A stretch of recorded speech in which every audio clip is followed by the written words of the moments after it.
I'm investigative journalist Molly Barrows. For years, I've covered the stories that made headlines in Northwest Florida and all along the Gulf Coast. Murders, missing persons, and mysteries of all kinds. These cases are far from over for many victims because the full story has yet to surface. Join me for Gulf Coast Confidential, where I dive into the saltier side of the South and expose the lies, greed, and corruption that often weighs down the truth. It's time to turn the tide and get a shot at justice. Hey y'all, I'm Molly Barrows, and welcome to the Gulf Coast Confidential podcast, where we cover some pretty scandalous crimes and cases that bubble up right here in the beautiful Panhandle of Florida and well beyond. Joining me to talk about one of those well beyond cases and update you on a couple that are hither, thither, and yon is Pam Hill. She's a pharmacist and an advocate for victims because she's experienced violent crime in her own family, which of course we touch on in many other episodes. But today we have other cases to get to. There is a lot that's going on in the world of, I don't know, criminals. I want to say crazies, but I don't want to offend anybody. Right. And I take no offense. Thank you. I know. None of my personalities do as well. There you go. Oh, my goodness. But yeah, so this episode is called Secret Stash of Nudes Leads Jade Janks to Kill Her Stepdad. So that's the meat of this episode that we're going to be getting into in just a few minutes. But first, before we do that, we want to update you on a couple other cases that we've been following, starting with Melanie Ferris. The jury has that now, and you're wearing your fabulous pearls and your glasses. And my peep-over glasses for Melody. She's a little socialite, I reckon, in Georgia. The one that she's accused of shooting her husband and putting him on a burn pile to burn. And it reminds us of Dallas because it's like a $2 million home area there. With an estate where the family all lives in their own individual Right, but they say it's a farm, but some of the grown children say it's a glorified petting zoo. Gotcha. Like sounds all right. It sounds fine. And so that's been going on. This lady's very privileged, and she kind of is very stoic and ice queenish and stuff. And I've noticed, like, she sits with not with her boyfriend, apparently. Well, she's got several boyfriends, and I wasn't going to go there yet, but okay. Oh, Rusty, as he's called. But she sits with her mouth like this, her hand over her mouth, and she just keeps looking straight ahead and no expressions. Even when her grown children are testifying, she hardly ever cries because you got 3 of the kids not for her and 1 of the kids for her. One daughter, the youngest daughter. Okay. So it's a bunch of chaos and a bunch of money and dysfunction. And remember, I told you one of the guys that married into the family calls their family affectionately the Ferris wheel. Oh, wow. That seems to sum it all up. Right. Definitely can see the drama comparison with Dallas. Oh, definitely. And the characters and stuff. But what I've noticed is there's different things in there. A lot of it's circumstantial. I think she might get acquitted because they really hadn't put the gun in her hand and figured out how they got 300-pound Mr. Gary, the prominent attorney, up the hill to the burn pile. And another thing that I noticed with her in court, you just watch everything, is that she doesn't stand up for the jury.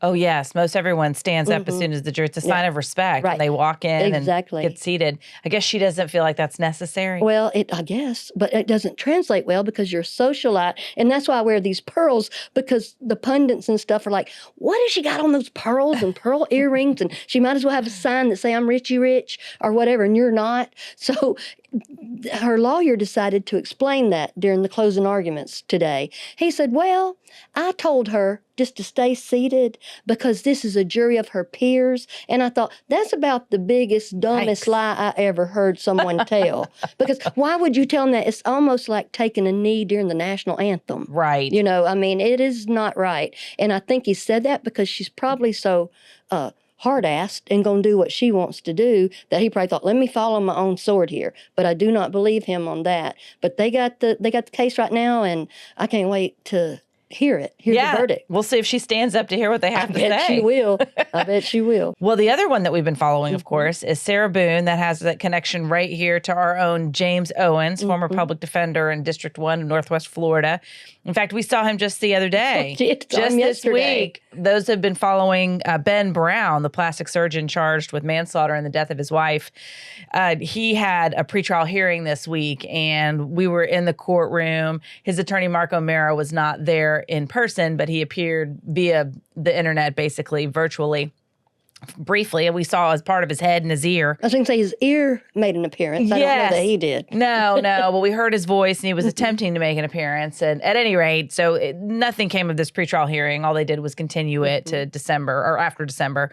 So anyhow, after the first of the year. But James Owens was there. It was docket day. So if you're not familiar, that's when attorneys get up, cases get called. They basically, for a lot of people, it's their first appearance or their first time arraigning, or maybe they're going to get sentenced, or maybe they're agreeing to a deal.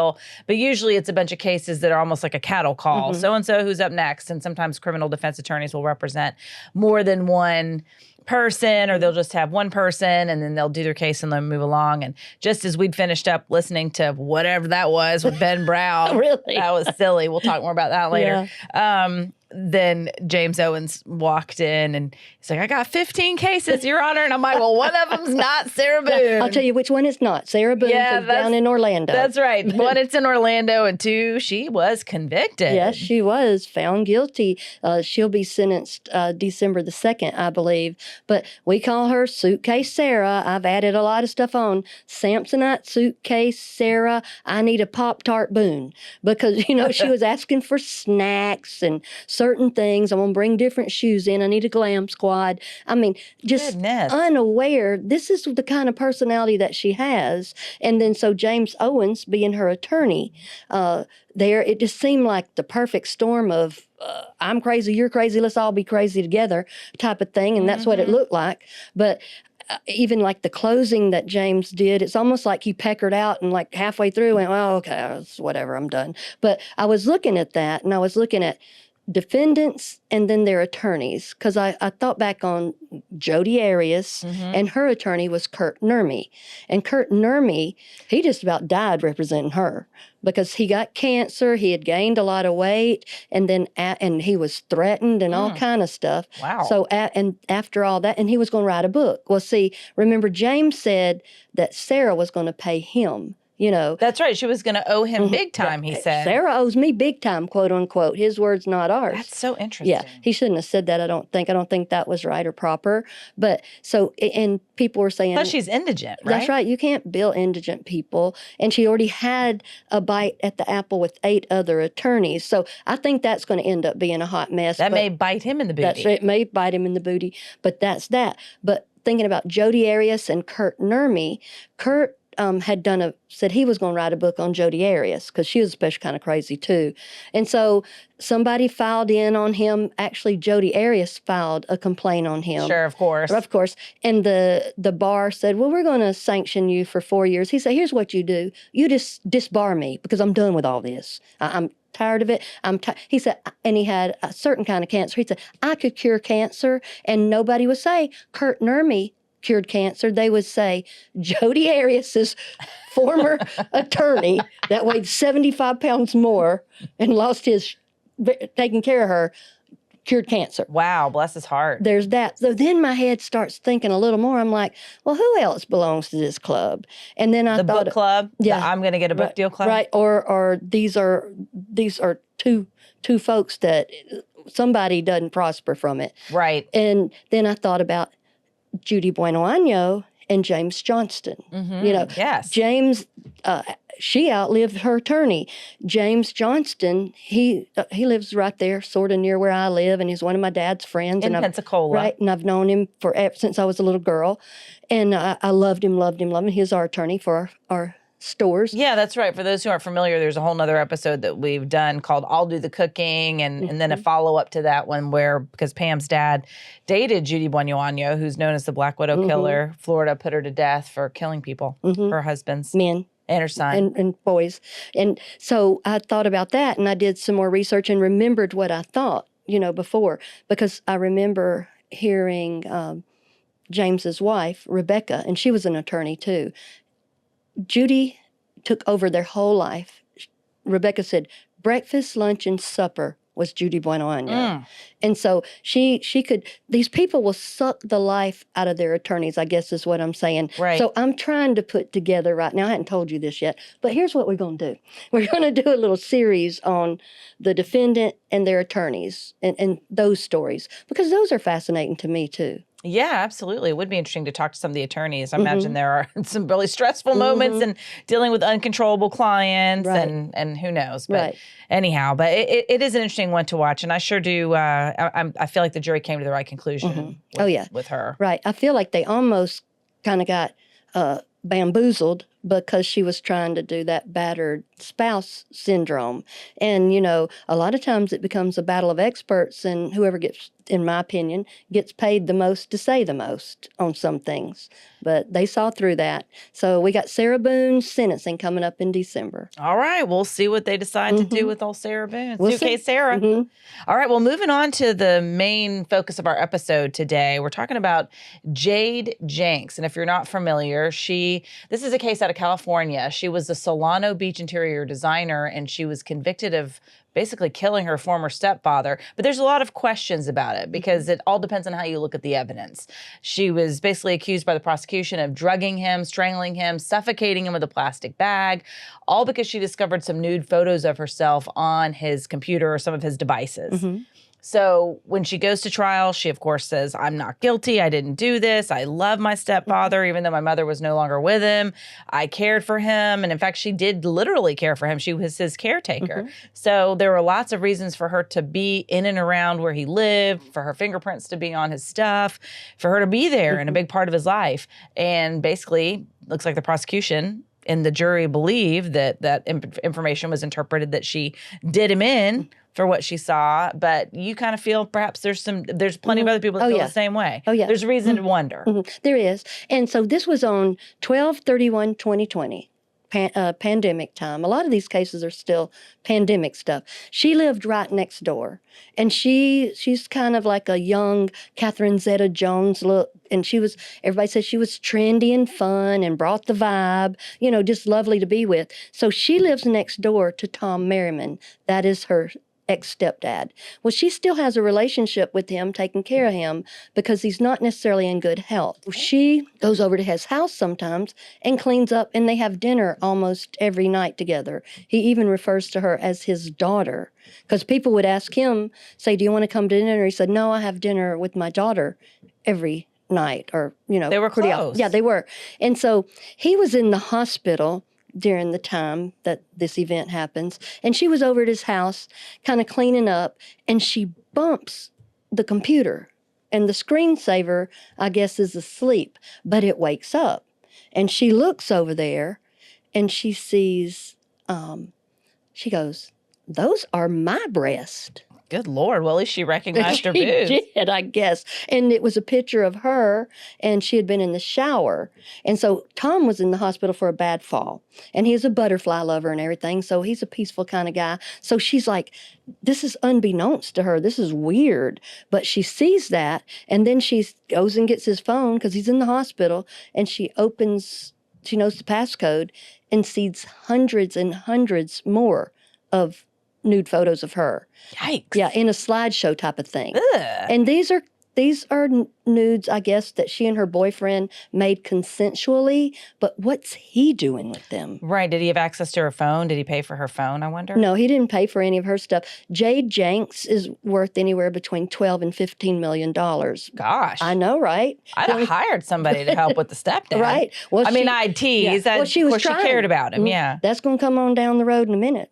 So she goes to pick him up. I mean, everything's so intimate. They take care of each other. She certainly does have the funds to ask for help.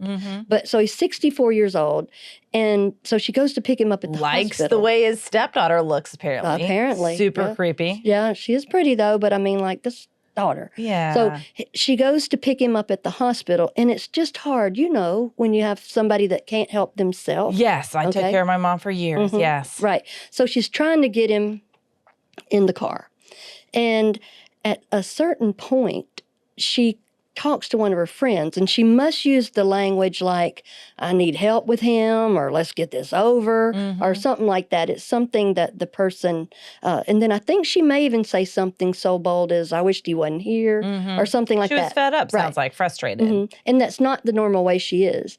So her friend gets scared, and he calls the police and goes, I think my friend might have killed her stepdad. So that's what got That was a hell of a jump. I know it, right? Wow. Right? I think she had said maybe, when people texting is a lot of misunderstanding back and forth with some you miss people. nuance and tone, perhaps. Right. And she was freaked out, and she was enraged, and she hadn't been able to sleep, and she was throwing up. She couldn't shower. She was sleeping with a knife on her bedstand. So she was freaked out by these pictures. Oh, she just couldn't even stop thinking about it. So she told this guy, and he told the police. Well, the police come up, and they see Jade backing out of her driveway, which is right next to Tom Merriman's, her stepdad's. And so they say, where's Tom? She goes, I don't know. I brought him home from the hospital. So they go to look in his house, and they don't find him.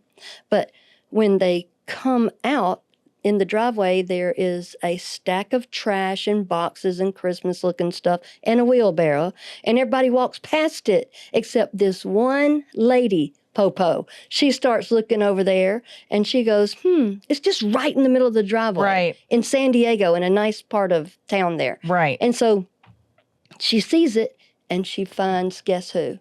Tom Merriman under there. Oh, wow. He's in the pile of trash in the middle of the driveway? Right. Because, Awkward. see, Jade had been asking these people to help her. She said, quote, unquote, move Tom. Right. Get him back in the house. He's 180.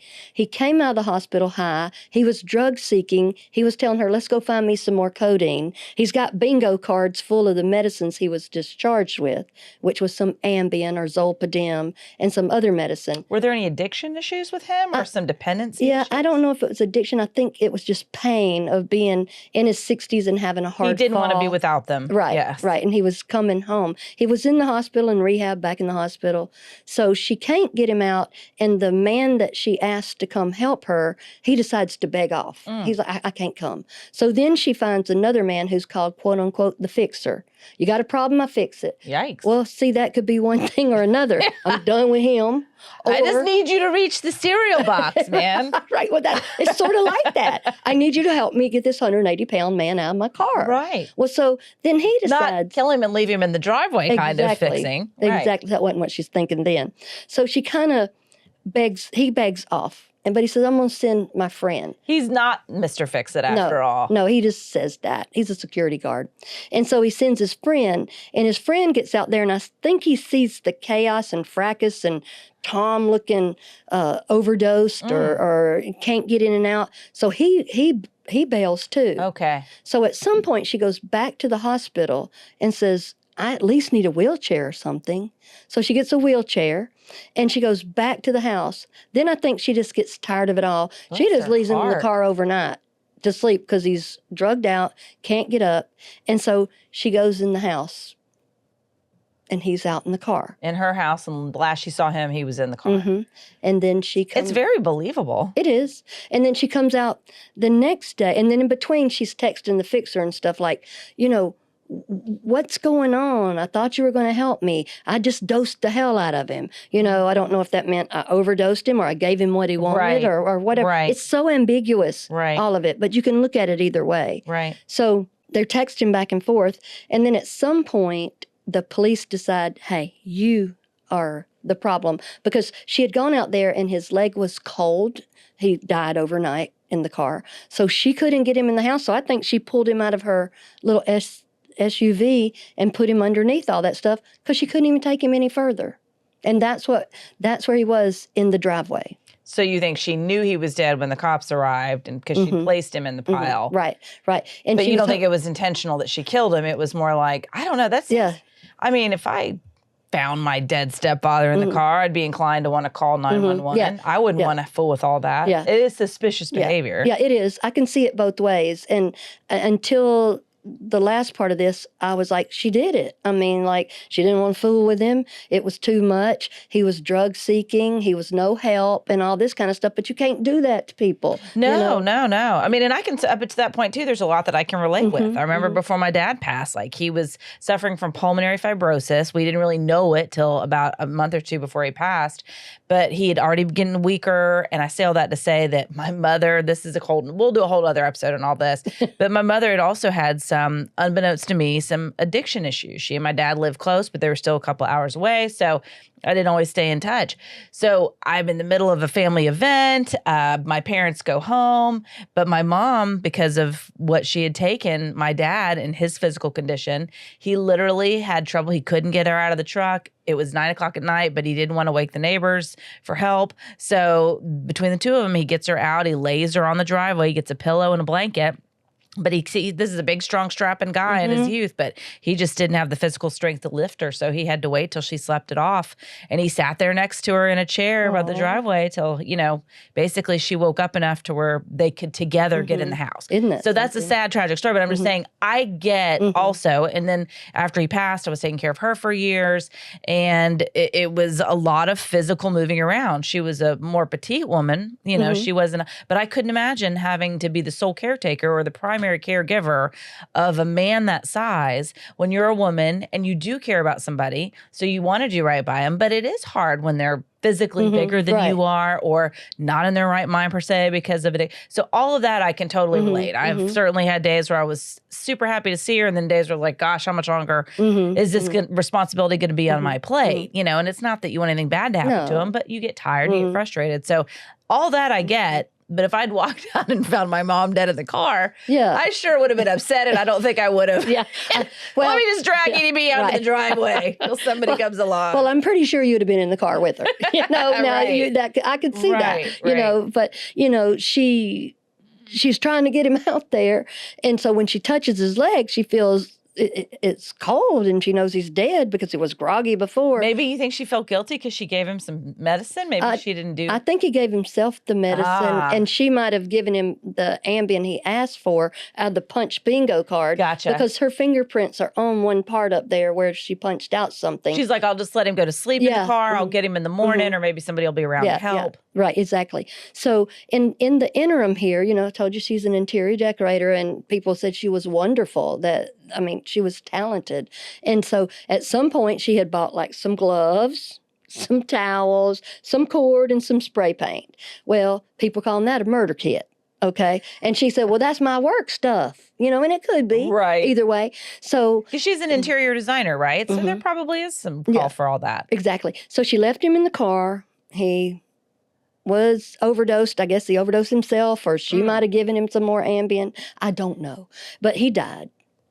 And so that's when she's texting back and forth to one of those guys that didn't show up for her, because the police, when they found Tom out there underneath all the rubbish, they see her at a certain point leaving. And so she's texting one of those boys again, lose my number, I'm getting pulled over, because all those texts back and forth are kind of incriminating. So they take her in, but in the investigation, they find a bag, and they said, this is how she did this, because they said she put a bag over his head and that she strangled him. Oh. That's what they say. But because they said, well, there's no physical evidence on his body or anything like that. But they said when you're that overdosed and that unconscious, that it only takes about 4 pounds to break that part of the voice box. She wouldn't have known that, though. No, but I think it was easier said than done, and that they said a regular handshake or a regular touch like that is about 2.5 times what it would take to do that. So they have all that, no marks, the bag over there, her DNA on the outside, his on the inside, and it didn't take much pressure. So we got all that going on. So anyway, court happens and she testifies and everything. And if you watch court TV a lot, she's the one you see on there that has this big reaction. They say Jade Janks is guilty. She's like, what? And she turns to her real handsome attorney. And I'm like, I want to know what she really says, but it's incredulous to her. So what she says, I'm not guilty. yes, I did these bad decisions here, but I'm not guilty because there is no evidence that shows that. It was his own medicine. He had overdosed before on Zolpidem or Ambien, and he had very bad health. And they said, well, what about all these texts you sent and stuff? And she said, let's call that poor phrasing. Right, she was frustrated. Yeah, exactly. And plus, I mean, with text, you're not going to write out a book and chapter of how you feel. You're going to be short and to the point, especially if you're frustrated. Right. And so these people that had said they would help her didn't. And I don't know that it was nefarious or whatever. You can look at this case, it could be either way. You could say it was nefarious from the beginning, because that's how I thought about it at first. I'm like, he's under a wheelbarrow and trash, wrapping paper and stuff, and you live right there in beautiful part of San Diego, a mile from the beach. Nobody's got that in their driveway. What are you doing? What was her alternate theory as to what happened? That he just overdosed and was just in such poor health that he just basically laid there and died. He just didn't take enough breaths, and he just was overdosed on Ambien. Ambien is something else. A lot of Ambien's only meant to be taken 14 days or less. But there are so many people that take it every day because they take it to help them sleep. There's a lot of retrograde amnesia with Ambien, which means you can't remember what you just did. You know, there are people that they'll say, well, they went out and they drove while they were on Ambien, or they had sex, or they went and bought groceries, or they did a lot of sleepwalking. But a little more in depth than that. And they just cannot remember what they just did. That's scary. Yeah, it can be. So, in that, I'm sure he was on other pain medicines also. So, the alternate theory is that he was a 64-year-old man in very poor health, and he overdosed himself. Yeah, that's totally believable. If that's the case, I think she definitely made some poor decisions and potentially dragging him out. Did she admit to dragging him out of the car? She said that she did. Yeah, she said because she reached in there and felt his leg and said it was because she said, I knew I'd get blamed for it. Well, duh, you did get blamed for it. So, and this is a lot Sounds of like these panic thinking. It was. That's what she said. I was enraged. I was panicked. It's not enough that you're taking care of somebody. All of a sudden you realize, like, oh my God, all the stuff I've done for him in the past, and then this one mistake or this one incident, and then I'm going to catch hell for it. I can see her thinking there. And her dad, her biological dad, was at the trial too, and he owned a construction company. So everybody's doing well in life, and that's why I think she went into interior design and decorating. And he's doing that theory, you know, he was in bad health and that she loved him. I mean, do you have dinner with the same person every night, you know, and go clean up their house and this, that, and the other? I mean, she did show goodwill toward him and that she did love him. But I think when she saw those nudes, and they were close-up nudes, and they were very intimate and personal and vulnerable, that I think she lost her daggum mind. She just saw him in a whole different light, felt betrayed, probably like, who is this person that I've been taking care of? It's not who I thought it was. He doesn't feel about me the way I thought he felt about me. Exactly. So I don't know. But, you know, Tom was a nice guy, they say. He was... I got to at least say that, you know, and that he loved butterflies, and he was one of the best butterfly guys out there in San Diego. Well, so did the guy in Silence of the Lambs. Well, okay. There's that. Thank you. Oh, my goodness. So she's going to try again for another trial. Right. Her release date at this very moment is 2038. Okay. Well, we'll continue to follow and see what happens. We'll see. Thank you so much, Pam. You're welcome. And thank you for joining us. That is it for Secret Stash of Nudes leads Jade Janks to kill her stepdad. I'm your host, writer, and producer, Molly Barrows, with co-host and researcher Pam Hill. And a big thanks, as always, to our director, editor, and production engineer, James Roy. And remember, you can listen to more of our Gulf Coast Confidential conversations wherever you listen to your favorite podcast. And you can also watch on the Gulf Coast Confidential YouTube channel. If you do that, don't forget to like and subscribe, please. And we'll see you next time.